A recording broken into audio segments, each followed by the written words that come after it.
The following 4 examples aren't rules or laws that apply to everyone, but if they do work for others, I'll be even more inspired because it's my intention to be in a space where I'm able to give to others all that I know.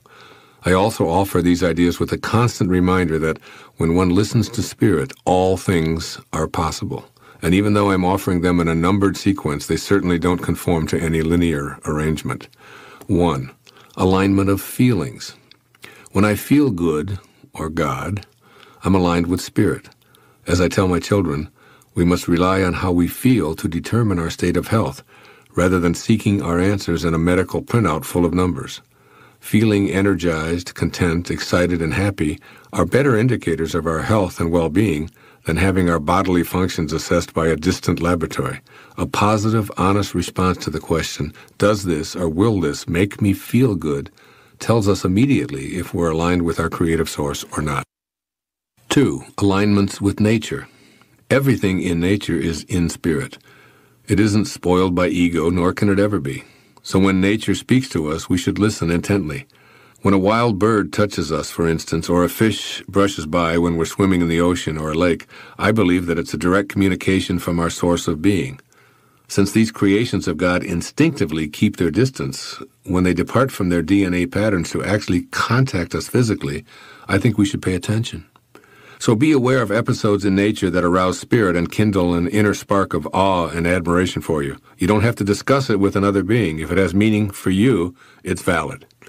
Listen to the winds, the critters, the clouds, the rains, and the oceans. Listen to it all. Indeed, nature has much to teach us, and it will help show the way. All we need to do is align with its perfection and note how it aligns with ours. 3. Alignment with events. Strange occurrences and seemingly inexplicable events may actually be our all-creating source lining up coincidences, in quotes, to teach us and show us the way. The reason we begin to notice all this type of aligned synchronicity is because we've tuned into it. The teachers have always been there, but now we notice them. And our noticing indicates a new level of readiness to listen to our ultimate calling. In fact, these alignments can take some really interesting forms. The same numbers showing up, for example. We awake precisely at 4:44 morning after morning and then see those numbers appear on the odometer, on the radio, as a checkbook balance, at the deli counter, and as an assigned number for a charity walk, causes us to ask, what's going on here? The answer is that the universe is using us to be receptive and pay attention. It's not about playing all fours in a casino or the lottery. It's about knowing that these seemingly accidental repetitions are actually invitations from Spirit to join it. When a book literally falls into our lap or is sent to us by several different people, or even when we keep seeing the title and having it referred to us by others over and over, we need to notice, stop our resistance, and surrender. When we end up reading the contents and applying what it offers, we're aligning ourselves and becoming a vibrational match to the same source that's sending us these signals. And 4, alignments with people. When people line up with our thoughts and mysteriously connect their physical presence with our private inner meanderings, we should take note. We must tell ourselves, Spirit is aligning my thoughts with events that are happening. I'll stay alert to what I'm being offered here because there may be a reason. That's all. Just be cognizant of what might be happening, and by being open to what may be baffling and perhaps indecipherable, we're likely to discover that we're being guided to learn. A few weeks ago, I was reading through a book I'd written 16 years ago. In it, I mentioned a friend, Earlene Rintz, whom I'd attended school with from 4th grade through high school. I put the book down and went jogging, yet Earlene was still on my mind. I thought, I'm going to call her the next time I'm in Detroit. After all, we're both having our 65th birthdays this year. That very evening, I was scheduled to receive the Martin Luther King Mahatma Gandhi Peace Award from the Unity Church of Maui, which would be attended by approximately 1,000 people. As I completed my speech and walked to the lobby to sign autographs, I saw the little girl who sat next to me in grade school and who was my first love and who occupied my thoughts throughout my school years. Believe it or not, as I was thinking of her more than a half-century later, Earlene was thousands of miles from home and hugging me in the lobby of a theater in Lahaina, Maui. It turns out that she was visiting Maui, had seen the award announcement in the newspaper, and had come to the auditorium to surprise me. It was one of those synchronistic alignments of spirit at work. Somehow, at an unconscious level, I was already reconnecting to Earlene without being aware that she was even in the area.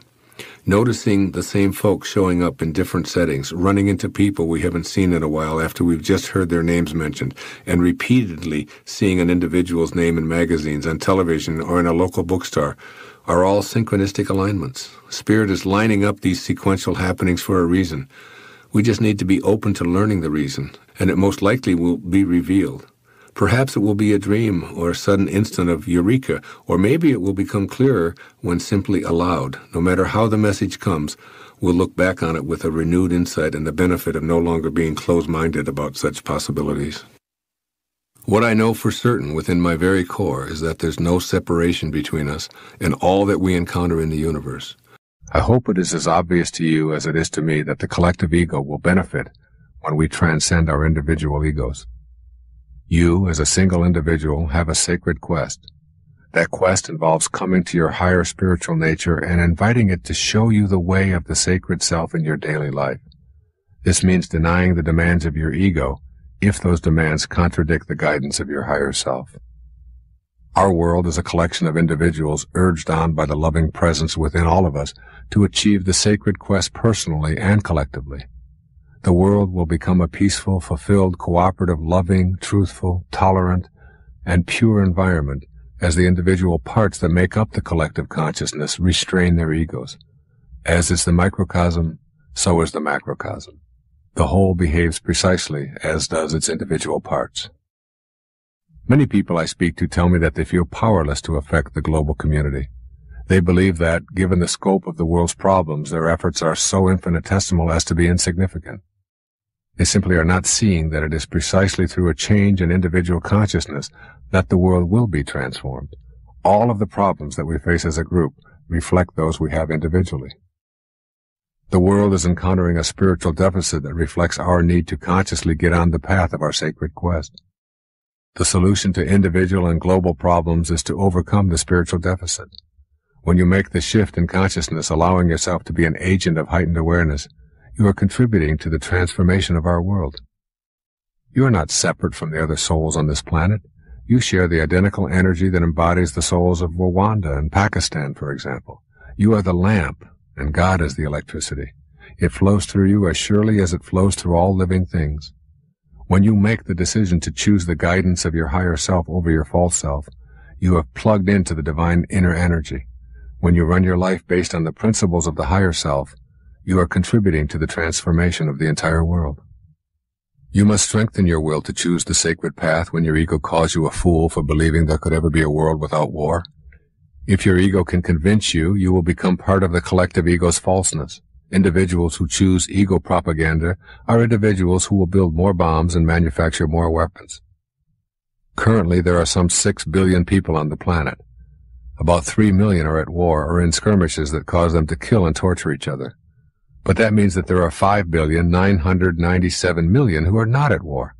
This is a hopeful statistic, which our egos do not want us to consider. By contrast, the collective ego strives to keep the populace nervously on the edge with reminders to view the world in terms of us versus them. This ego viewpoint not only reinforces the insane escalation of ways to kill each other, but is also responsible for most of our social problems. The world ego is our false self, and this is the primary characteristic that we need to recognize. We want to believe that we are our physical bodies, and that the territories we occupy are so important that we are willing to kill each other in order to maintain those boundary lines. We have become convinced that our true identities are located in tribal ancestries, traditions, histories, genealogies, and the color and shape of our bodies.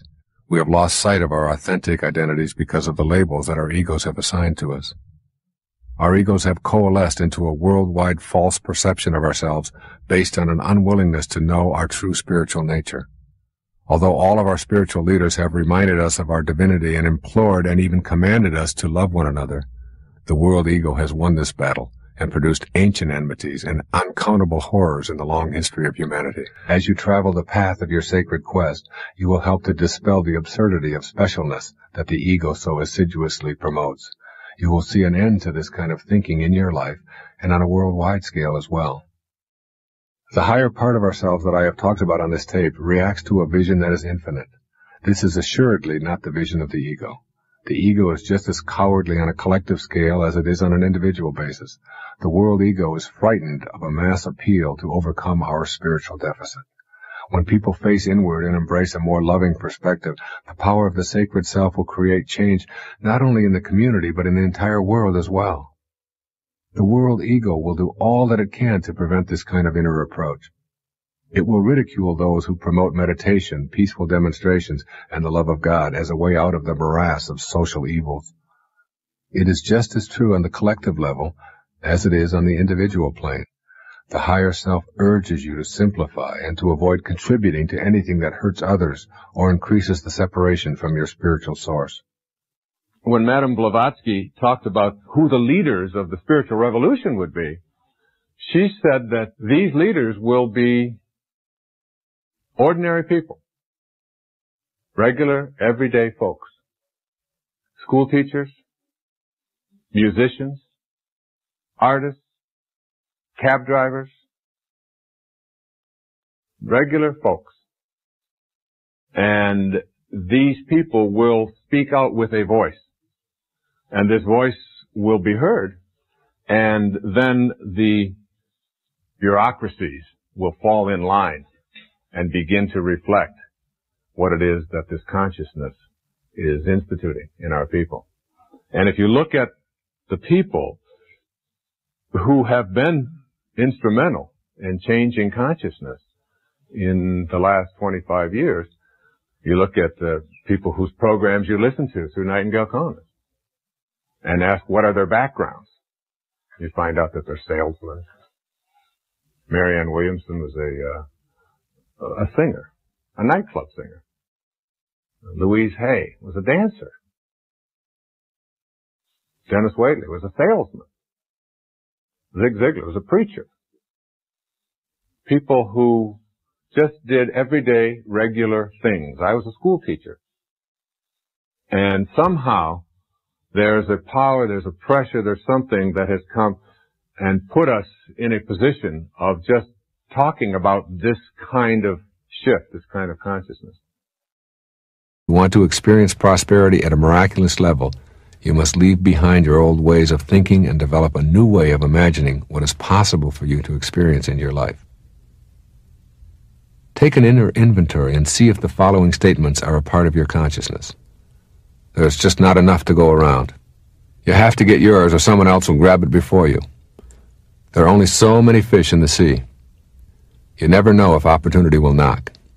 If these and similar thoughts are part of your personal inventory, then probably you were taught that you are living in a world of shortages. The concept of lack has been embedded into your belief system. In order to develop an inner vision of prosperity, you will have to shed this old vision of scarcity.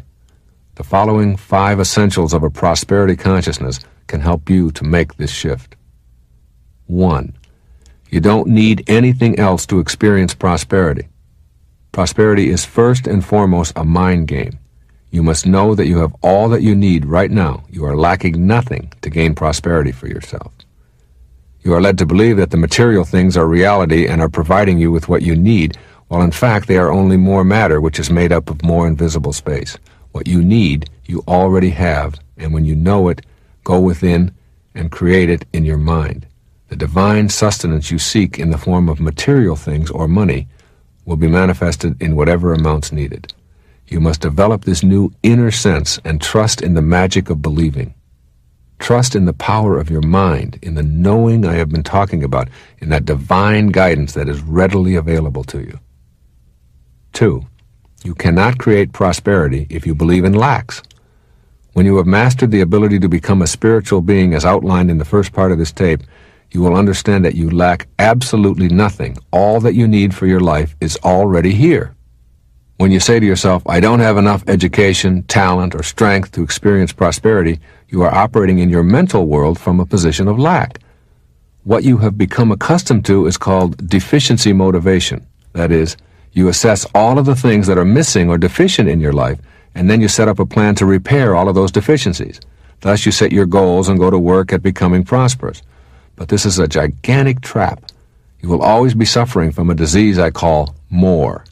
When you get the money you thought you needed to be prosperous, your mindset hasn't been satisfied. Your mindset is on more, on striving, not arriving. There's another kind of mindset called growth motivation, and this is the trademark of the individual who experiences real magic in the area of prosperity. With growth motivation, you simply change around the inner thinking and decide to do your living within a framework of completeness. You begin to be motivated in your life by your own bliss, by your dreams, to live the life which you imagine to be your calling, your divinely specialized mission for being here, and prosperity becomes your very watchword. Abundance begins to reign into your life. 3. You are not separated into categories.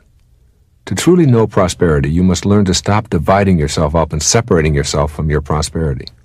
You must learn to go beyond your hypnotized state, which has convinced you that there is first you, the thinker, then you, the doer, and finally the concept of what it is that you are thinking and doing.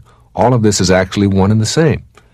All of what you have previously divided up as prosperity thinking, prosperous behavior, and something called prosperity that is located out there must be thought of as one. When you understand this, you will stop looking for prosperity as if it were something that you can wrench from its hiding place. What you need for a prosperous life, you already are.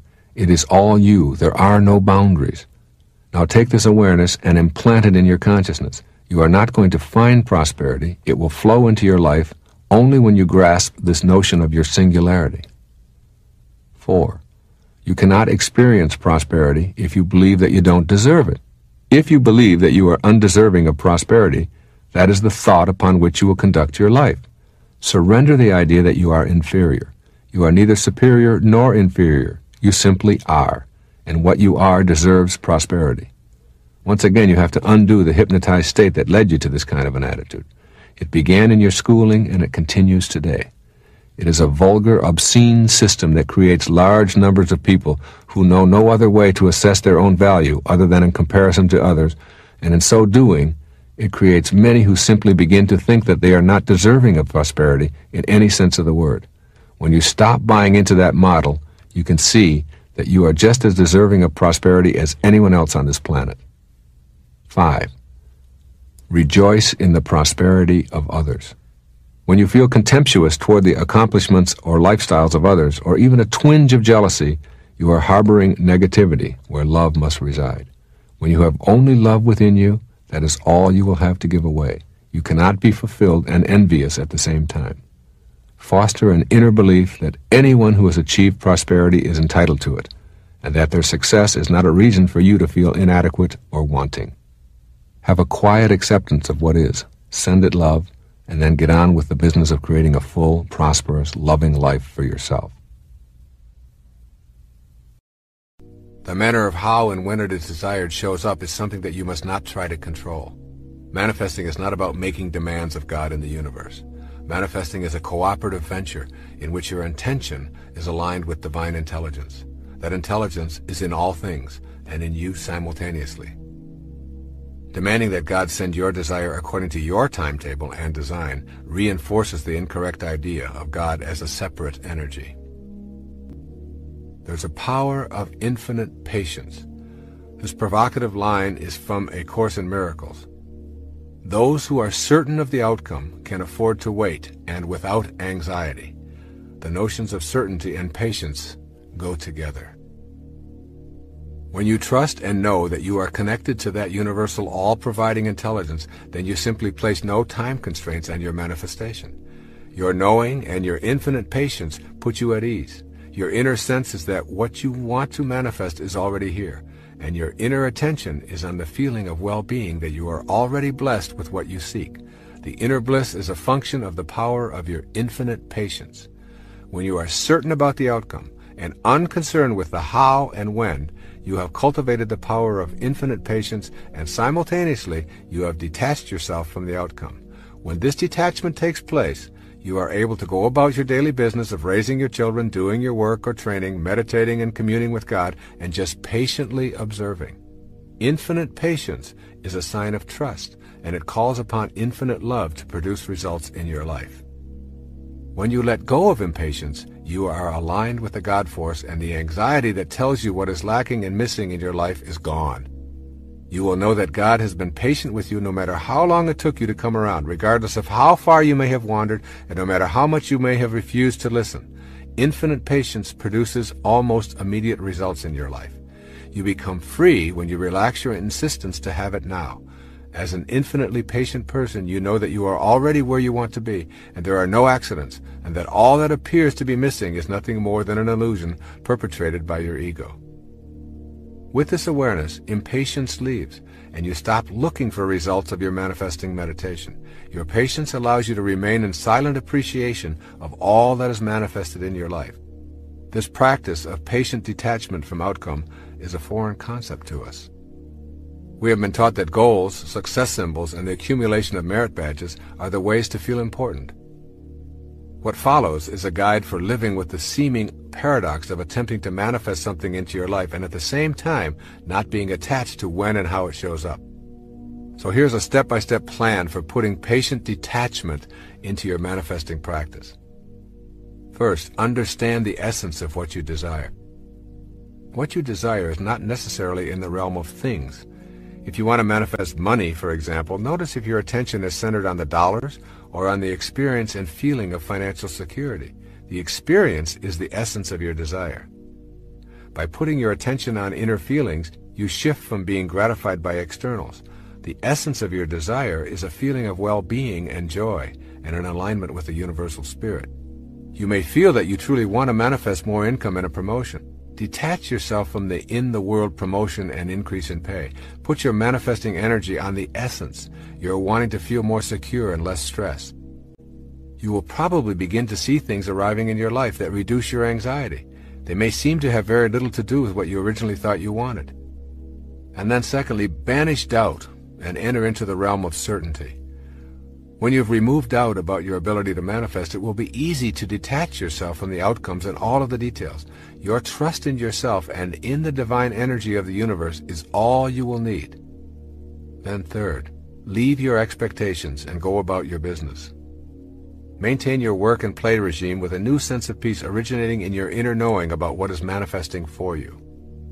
Remain completely detached from the inclination to measure and calculate what is and is not showing up for you. And then fourth, in this step-by-step plan, maintain privacy about your desires. Sharing your manifestation efforts decreases the energy and deflects the energy into the ego's need to gain approval. Then fifth, be aware of the cues that your desires are manifesting. Keep in mind that the way things will show up in your life is not necessarily related to what your rational brain expects. Things may begin popping up into your life that were never there before and which may surprise you as you notice them more and more frequently. These synchronistic events and happenings are the result of beginning to live in a heightened state of awareness. Pay close attention to the cues as they surface and gently tell yourself, it's working, I can see the results. And then sixth, act immediately on the cues that arrive by acknowledging them. When you acknowledge the early signs of arrival of what you wish to manifest, you are giving your inner energy a positive charge and recognizing the divine universal intelligence. This recognition is essential to the continuation of this manifesting process. And seventh, don't think of your manifestation as a special favor.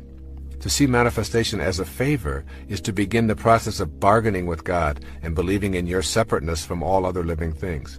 Your desires manifest because you are in perfect alignment with your source of creation and because you are not placing any limitations on what can come into your life. And then eighth, view any and all obstacles as lessons, not indications of failure. Keep in mind that you are practicing patience and detachment from outcome. Everything that shows up in your life is supposed to. This includes the falls in your life. They provide you with the energy to propel yourself to a higher state of awareness.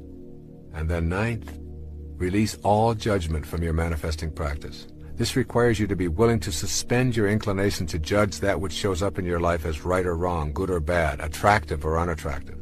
Your judgments halt the flow of universal energy into your life and put you at odds with that divine power. Your ability to manifest depends in large part on your willingness to leave behind the collective judgments that make up the totality of human beliefs. Detaching from these beliefs is one of the greatest challenges of your life. You will probably experience a sense of loss and perhaps a feeling of loneliness as you make this step out of judgment. The reward is that you will begin to expand your own perceptions and accept what others believe are their perceptions.